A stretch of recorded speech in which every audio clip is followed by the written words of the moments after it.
شروع اللہ کا نام لے کر جو بڑا مہربان نہایت رحم والا ہے۔ میں روز قیامت کی قسم کھاتا ہوں اور نفس لوامہ کی قسم کھاتا ہوں کہ سب لوگ اٹھا کر کھڑے کیے جائیں گے۔ کیا انسان یہ خیال کرتا ہے کہ ہم اس کی بکھری ہوئی ہڈیاں اکٹھی نہیں کریں گے؟ ضرور کریں گے، اور ہم اس بات پر قادر ہیں کہ اس کی پور پور درست کر دیں۔ مگر انسان چاہتا ہے کہ آئندہ بھی خود سری کرتا چلا جائے، پوچھتا ہے کہ قیامت کا دن کب ہوگا۔ سو جب آنکھیں چندھیا جائیں اور چاند گہنا جائے اور سورج اور چاند جمع کر دیے جائیں، اس دن انسان کہے گا کہ کہاں ہے بھاگنے کی جگہ؟ کہیں نہیں، کوئی جائے پناہ نہیں۔ اس روز تمہارے پروردگار ہی کے پاس تمہیں جا ٹھہرنا ہے۔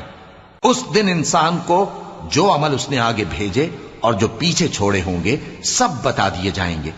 بلکہ انسان آپ اپنا گواہ، اگر اللہ لوگوں کو ان کے ظلم کے سبب پکڑنے لگے تو ایک جاندار کو زمین پر نہ چھوڑے، لیکن ان کو ایک وقت مقرر تک مہلت دیے جاتا ہے۔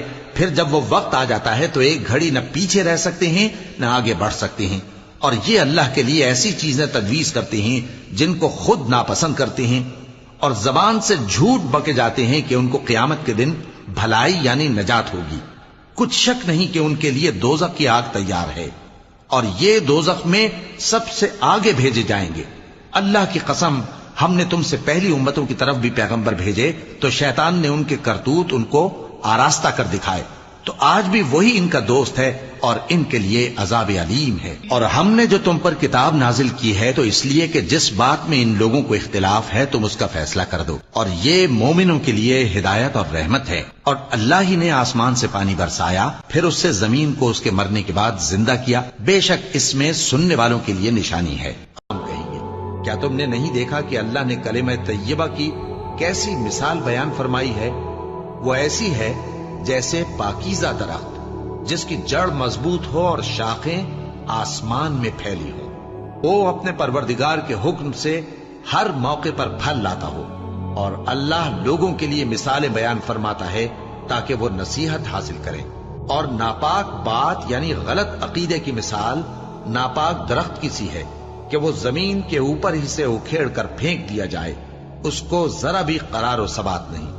اللہ مومنوں کے دلوں کو صحیح اور پکی بات سے دنیا کی زندگی میں بھی مضبوط رکھتا ہے اور آخرت میں بھی رکھے گا، اور اللہ بے انصافوں کو گمراہ کر دیتا ہے، اور اللہ جو چاہتا ہے کرتا ہے۔ کیا تم نے ان لوگوں کو نہیں دیکھا جنہوں نے اللہ کے احسان کو ناشکری سے بدل دیا اور اپنی قوم کو تباہی کے گھر میں لا اتارا، یعنی دوزخ میں کہ سوگے؟